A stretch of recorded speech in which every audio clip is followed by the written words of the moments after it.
aqui cumprimentar os irmãos com a paz do Senhor. Estamos aqui mais uma vez para compartilhar o estudo da Palavra de Deus através da revista da Escola Bíblica Dominical. Quero aqui já compartilhar com os irmãos a lição de número 5, que traz aí como título o casamento de Ruth e Boaz, a remissão da família. Assuntos maravilhosos quando falamos de família e falamos de casamento. E gostaria também aqui de estar lendo para os irmãos o texto áudio. O texto áudio da lição diz assim: Agora, pois, minha filha, não temas, tudo quanto disseste te farei, pois toda a cidade do meu povo sabe que és mulher virtuosa. Ruth, capítulo 3, versículo 11. Também a verdade prática que diz assim: Uma mulher virtuosa tem um valor incalculável, por seu caráter e sua disposição de servir a Deus e à família.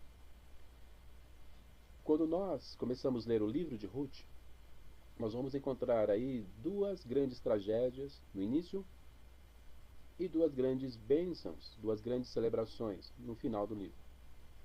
Quais são as duas grandes tragédias? Fome e mortes. Quais são as duas grandes celebrações? O casamento de Ruth e Boaz e o nascimento de um filho, chamado Obed. Deus, irmãos, ele é poderoso para transformar tragédias em bênçãos. Como, por exemplo, cada um de nós éramos tragédias, cheios de pecados e iniquidades, desobediência a Deus, mas Deus nos transformou essas tragédias que nós éramos em bênçãos. E hoje nós glorificamos a Deus porque Deus enviou seu Filho para morrer na cruz do Calvário e para nos salvar e nos transformar em bênçãos. Amém? Curiosidade sobre Ruth. Ruth significa amizade, companheira. É o que ela era com a sua sogra, Noemi. A jovem Ruth, que entra na genealogia de Jesus, é uma moabita, uma outra curiosidade. Então, o que é um moabita? O que era, a gente fala, moabita é um povo, tanto os moabitas como os amonitas, eram dois povos. Mas como surgem esses povos? Vamos ler lá em Gênesis, capítulo 19, 24 a 26, diz assim, Gênesis 19, 24 a 26. Então o Senhor fez chover enxofre e fogo do Senhor desde os céus, sobre Sodoma e Gomorra, e derribou aquelas cidades e toda aquela campina e todos os moradores daquelas cidades, e o que nascia da terra. E a mulher de Ló olhou para trás e ficou convertida numa estátua de sal. Versículo 30 a 38. Diz assim: E subiu Ló de Zoar e habitou no monte, e as suas duas filhas com ele, porque temia habitar em Zoar. E habitou numa caverna, ele e as suas duas filhas. Então a primogênita disse à menor: Nosso pai é já velho, e não há varão na terra que entre a nós, segundo o costume de toda a terra. Vem, demos a beber vinho ao nosso pai, e deitemo-nos com ele, para que em vida conservemos semente de nosso pai. E deram a beber vinho a seu pai naquela noite. E veio a primogênita e deitou-se com seu pai, e não sentiu ele quando ela se deitou, nem quando ela se levantou.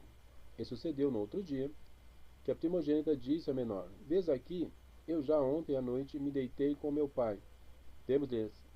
Demos-lhe a beber vinho também esta noite. Então entra tu, deita-te com ele, para que em vida conservemos semente de nosso pai. E deram a beber vinho ao seu pai, também naquela noite. E levantou-se a menor e deitou-se com ele. E não sentiu ele quando ela se deitou, nem quando se levantou. E conceberam as duas filhas de Ló, de seu pai, e teve a primogênita um filho, e chamou seu nome Moabe. Este é o pai dos Moabitas, até o dia de hoje. E a menor também teve um filho, e chamou seu nome Benami. Este é o pai dos filhos de Amon, até o dia de hoje. Veja que Ruth, ela vem de um povo que Deus abominava. Deus abominava tanto os Moabitas quanto os Amonitas. Moabitas e Amonitas, eles surgem de um incesto de Ló e suas filhas. Da mais velha, com o pai, esse incesto, nasce Moabe, que é o pai dos Moabitas, da onde vem Ruth. E da filha menor, nasce Benami, que é o pai dos Amonitas. Então é por isso que Deus abominava esses dois povos. Não queria que Israel se mantesse em aliança com este povo, e muito menos se casar com este povo. Quem são os Moabitas? Vamos ver um pouco na Bíblia quem são esses Moabitas, da qual Ruth vem e se casa com Boaz. Sofonias, capítulo 2, livro de Sofonias, capítulo 2, versículo 8 a 10. Diz assim: Eu ouvi o escárnio de Moabe e as injuriosas palavras dos filhos de Amon, com que escarneceram do meu povo, e se engrandeceram contra o seu termo. Portanto, tão certo como eu vivo, diz o Senhor dos Exércitos, o Deus de Israel, Moabe será como Sodoma, e os filhos de Amon como Gomorra, campo de urtigas e poço de sal, e as assolações perpétuas. O resto do meu povo os saqueará, e o restante do meu povo os possuirá. Isso terão em recompensa da sua soberba, porque escarneceram e se engrandeceram contra o povo do Senhor dos Exércitos. Então, os Moabitas eram um povo que escarnecia do povo de Deus. Eles eram soberbos, eles eram presunçosos. E aí Deus começa a abominá-los de uma tal forma que não quer nem que Israel tenha contato com eles. Mas vamos ver também Números capítulo 25, versículo 1 a 5. Diz assim, Números 25, de 1 a 5. Israel deteve em Sitim, e o povo começou a prostituir-se com as filhas dos Moabitas. Estas convidaram o povo ao sacrifício dos seus deuses, e o povo comeu e se inclinou-se aos seus deuses. Juntando-se, pois, Israel a Baal-Peor, a ira do Senhor se acendeu contra Israel. Disse o Senhor a Moisés: Toma todos os cabeças do povo, enforca-os ao Senhor diante do sol. E o arredor da ira do Senhor se retirará de Israel. Ou melhor, o ardor da ira do Senhor se retirará de Israel. Então Moisés disse aos juízes de Israel: Cada um mate os seus homens que se ajuntaram a Baal-Peor. Então, o que aconteceu? Essas moabitas, mulheres, moabitas, moças, as convidaram os moços israelitas para uma festa, e nessa festa se prostituíram com eles, fizeram eles se inclinar aos deuses dela, convidaram eles ao sacrifício dos deuses, e eles se inclinaram. E Deus mandou Moisés tomar uma atitude de exterminar todos esses israelitas que se prostituíram com as moabitas. É daí que vem Ruth, é deste povo que Deus detestava. Mas Ruth foi uma bênção. Deus transformou, fez de Ruth, que era uma moabita, fez dela uma bênção. Amém, irmãos? Ruth, ela estava no lugar certo. Ruth, quando ficou viúva, poderia ter tomado várias decisões. Como, por exemplo, ter se aventurado indo atrás de um outro cônjuge, de um outro homem lá, nos termos lá dos moabitas. Poderia ter ido embora e se casado novamente com um moabita. Segundo, Ruth poderia ter abandonado Noemi porque ela não tinha mais nenhum vínculo mais com Noemi, mais um vínculo de afetividade com ela. Noemi agora é uma ex-sogra. Ela poderia também ter abandonado Noemi. Terceiro, Ruth poderia ter se tornado uma meretriz para sobreviver, porque as mulheres nessa época não podiam trabalhar. Quando elas ficavam viúvas, elas restavam para elas a respiga, que depois nós vamos ver o que é respiga, ou se tornar meretriz para sobreviver. Infelizmente, as mulheres nessa época eram tratadas desta forma. O que Ruth fez? Ficou cada vez mais leal à sua ex-sogra. Veja lá em Ruth, capítulo 2, versículo 22 e 23, diz assim: E disse Noemi a Ruth, sua nora: Melhor é, filha minha, que saias com as moças, para que no outro campo não te encontre. Assim, ajuntou-se com as moças de Boaz, para colherem até a cega das cevadas e dos trigos. Se acabou e ficou com sua sogra. Então era para ela ficar no campo com as moças, no campo de Moabe, para não ir para um outro campo, até terminar a cega das cevadas e dos trigos. E quando acabou a cega das cevadas e dos trigos, ela ficou com a sua sogra. Então ela era obediente à sua sogra. Era uma companheira, era uma amiga, como o seu próprio nome assim diz.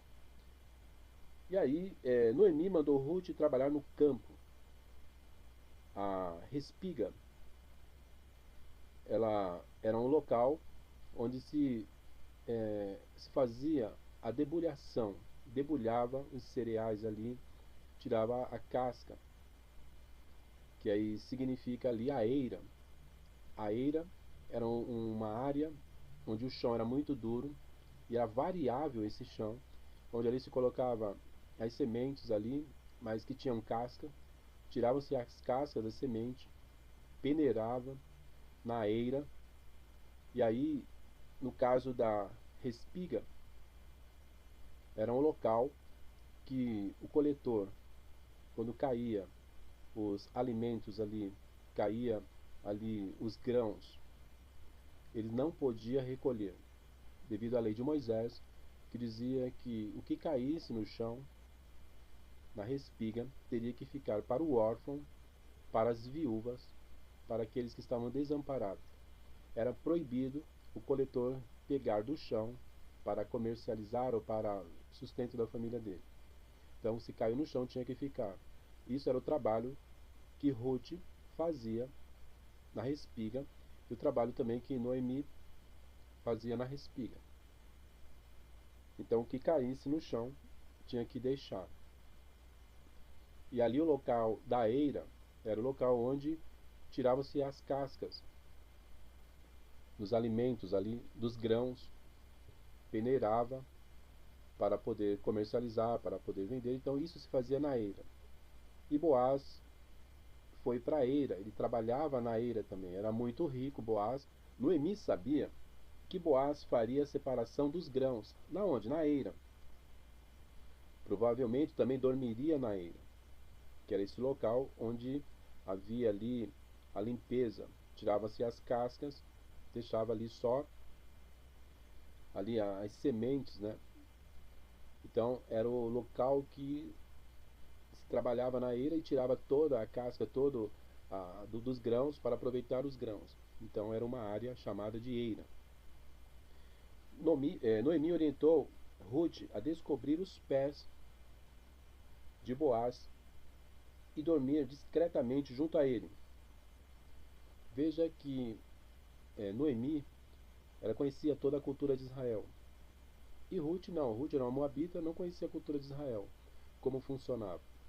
Então, Noemi falou para Ruth, para que ela, quando Boaz, que estava lá na eira, trabalhando, ele certamente ia dormir por lá, e ela deitaria perto dele, descobriria os pés dele, que fazia parte da cultura, e dormiria ali perto dele, até ele acordar. Quando ele acordasse, ele saberia o que fazer.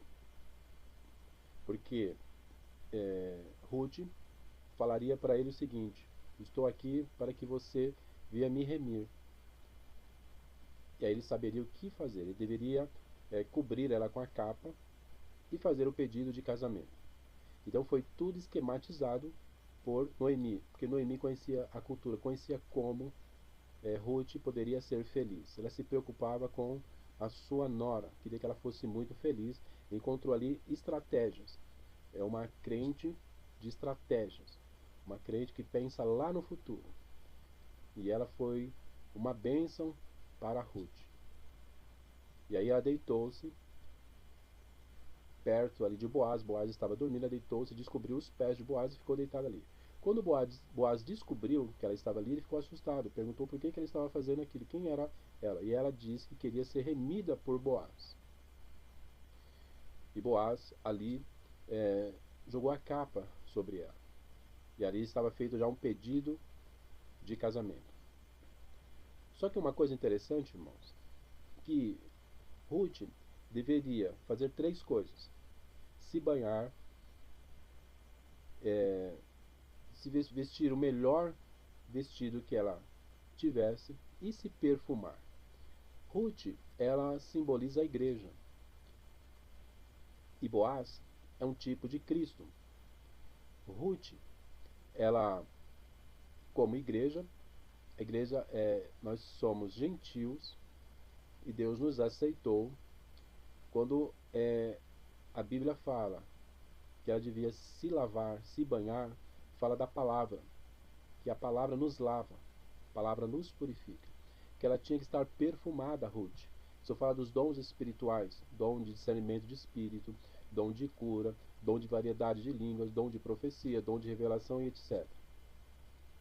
E fala também de vestidos novos. E o crente tem que ter vestidos novos, vestido de salvação.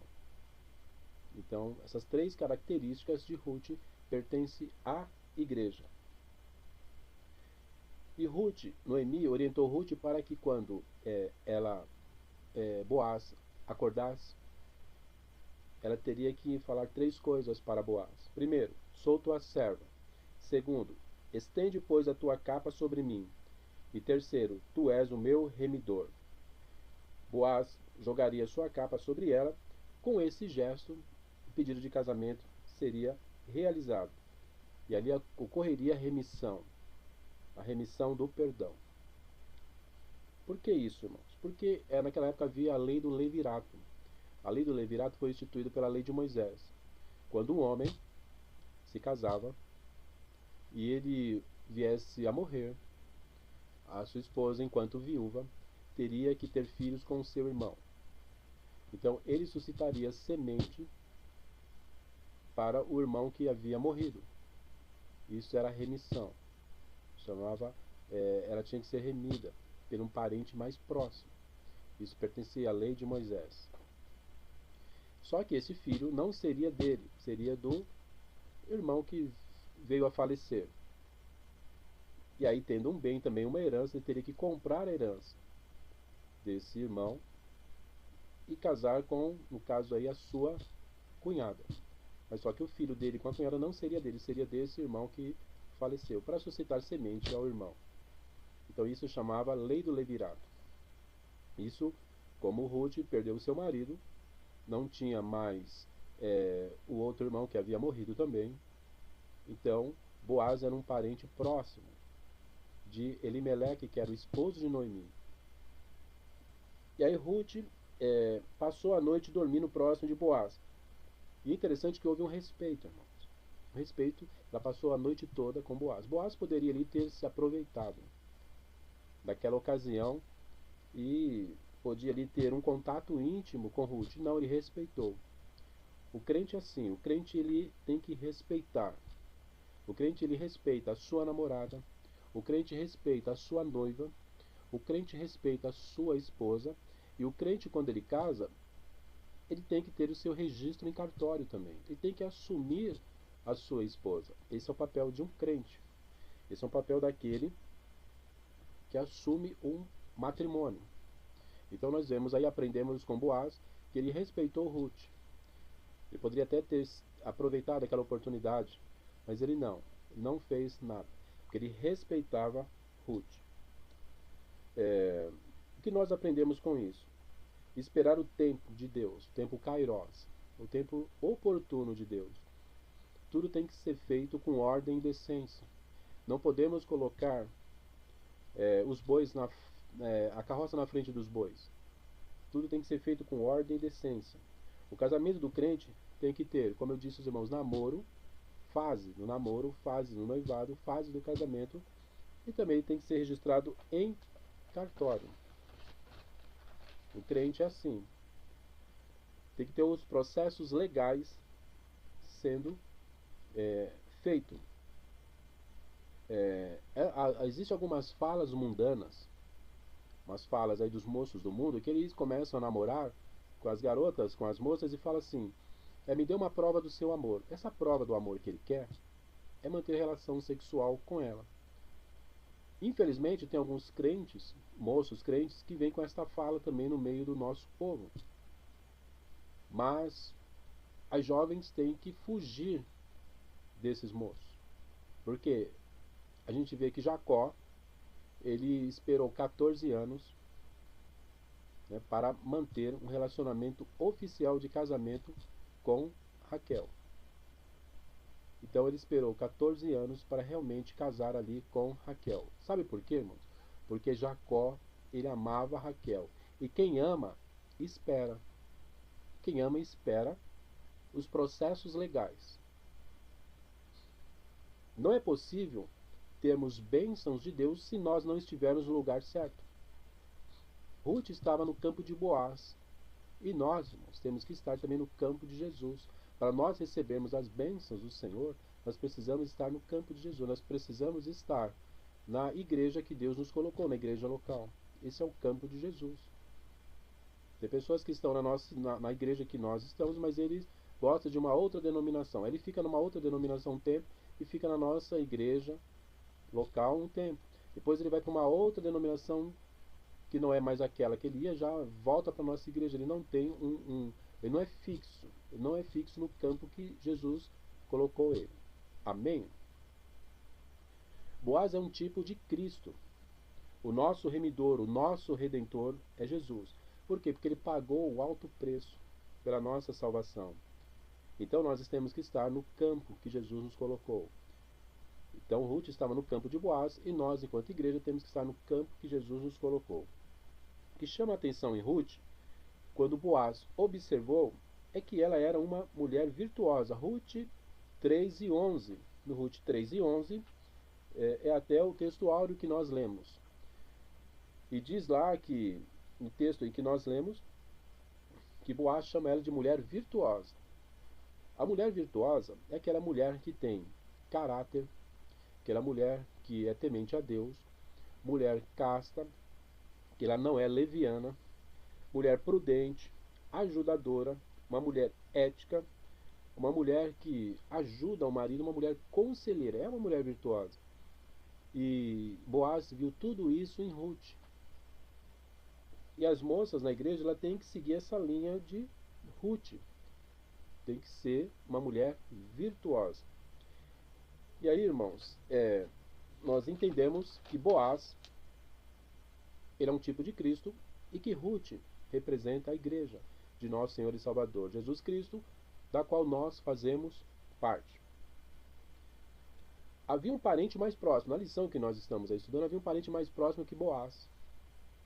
Ele teria que ser o remidor. E aí Boaz sabia que havia um parente mais próximo que ele, e a oportunidade seria desse parente. Boaz foi para a porta da cidade, onde ali ficavam ali os anciãos, aqueles que julgavam esses casos de remissão. No mínimo Boaz ali pegou 10 desses anciãos. E aí encontrou, Deus estava no negócio, passou ali o remidor, que era o mais próximo que Boaz, e Boaz chegou nele e disse o seguinte: Ruth está aqui, o seu remidor mais próximo, você ficaria com a herança, você compraria a herança de Elimeleque, que é o seu sogro, e ele ficou todo empolgado. Falou: sim, eu vou aumentar a minha riqueza, me interessa sim ser o remidor. Mas aí Boaz diz: mas você vai ter que casar com Ruth. Aí ele falou: não, com Ruth eu não vou casar. Porque ele não queria casar com Ruth, sabe por quê, irmãos? Porque Ruth era uma catadora de grãos, era uma moabita, era uma pessoa que vivia de restos do que caía lá na respiga. Então para esse remidor mais próximo, aumentar o patrimônio dele seria ótimo, mas o casamento não seria. Então ele abre mão. Para abrir mão, segundo a cultura da época, ele tinha que tirar os sapatos e mostrar para os anciãos. E foi o que ele fez, dizendo assim que ele não aceitaria ser o remidor de Ruth. E aí abriu a porta para Boaz. E Boaz já estava ali, certo, para aceitar a desistência do remidor. E aí ele vai agora não ter mais nenhuma barreira para se casar com Ruth. Ruth, irmãos, se a gente for ver assim, era uma espécie de uma mendiga. Uma mendiga, por isso que ele não quis o remidor mais próximo. Mas Boaz estava no negócio, porque Deus estava no negócio. Satanás fez algo ali, irmãos, para que a genealogia de Jesus não concretizasse.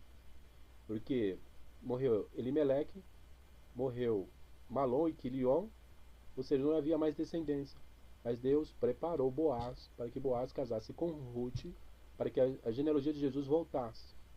E nós glorificamos a Deus por isso.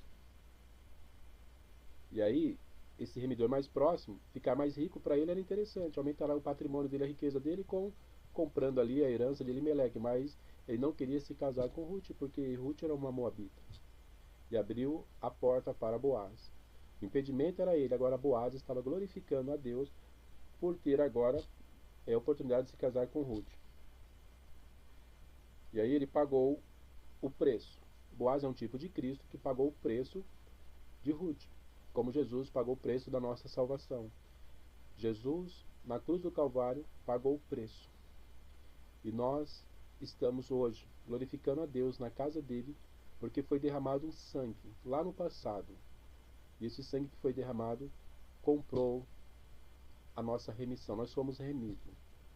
Nós somos perdoados. Remissão é perdão. Então, Ruth representa a igreja. E Boaz representa Cristo. Um dia haverá o casamento de Cristo com a igreja, onde nós estaremos nas bodas do Cordeiro, glorificando a Deus e fazendo parte da ceia lá na glória, participando de todas as maravilhas, porque Jesus nos comprou, pagou um alto preço pelas nossas vidas. E o que vai acontecer, irmãos? Como Satanás fez de tudo para impedir a genealogia de Jesus, mas Deus não deixa. Tudo que Deus faz é perfeito. Então Satanás tinha um plano, mas o plano de Deus é maior. E aí nós vemos o casamento de Ruth, essa grande celebração. Ruth com Boaz se casa. Mas antes de Ruth e Boaz, nós temos ali Salmão casando com Raabe. Raabe, a meretriz Raabe, e nascendo Boaz. Boaz se casando com Ruth. Nasce Obed. Obed é o pai de Jessé, que é pai de Davi, rei de Israel. E Deus tem um plano com Davi, dizendo que não o trono de Davi será um trono eterno, porque Jesus vem da linhagem de Davi. Então nós vemos aí a meretriz Raabe entrando na genealogia de Jesus. E nós vemos aí Ruth a Moabita, um povo que Deus abominava, entrando também na genealogia de Jesus. Nós vemos aí Davi rei, Jessé é pai de Davi, Obed avô de Davi, Ruth bisavó de Davi e Raabe tataravó de Davi. Então, quando Satanás achou que ele tinha ganhado aí, que não a semente de Jesus não estaria ali, a genealogia de Jesus foi ali barrada, porque morre Elimeleque, morre os seus 2 filhos, ou seja, acabou a genealogia de Jesus. Mas Deus tem um novo plano. Boaz, um parente próximo de Elimeleque, que vai se casar com Ruth e vai dar continuidade novamente ao plano da salvação, ao plano que Jesus viria da genealogia de Ruth com Boaz. Quando nós seguimos a genealogia, nós vamos cair aqui, lá em Davi, vamos chegar em Davi, rei de Israel. Depois vem Salomão, depois vem filho de Salomão, e aí vem os reis, a linhagem toda até chegar em Jesus, lá em Belém. Então uma lição fantástica, uma lição maravilhosa, que toda a igreja teria que estudar, teria que meditar, porque faz parte do nosso povo, e nós fomos abençoados por esse casamento também de Ruth e Boaz. Nós, a igreja, fomos abençoados, e nós glorificamos a Deus por esse casamento, quando tudo podia dar errado. Mas Jesus traçou um novo plano, um novo caminho, e esse casamento e essa genealogia que surge de Jesus, ele vai para a cruz do Calvário e vai nos salvar lá também. Então Jesus passa por esse casamento de Ruth e Boaz. Amém? Que Deus abençoe aos irmãos e que nós possamos continuar estudando a palavra de Deus nesse trimestre que está uma bênção. Quero aqui agradecer a todos os irmãos e até uma próxima oportunidade. Amém.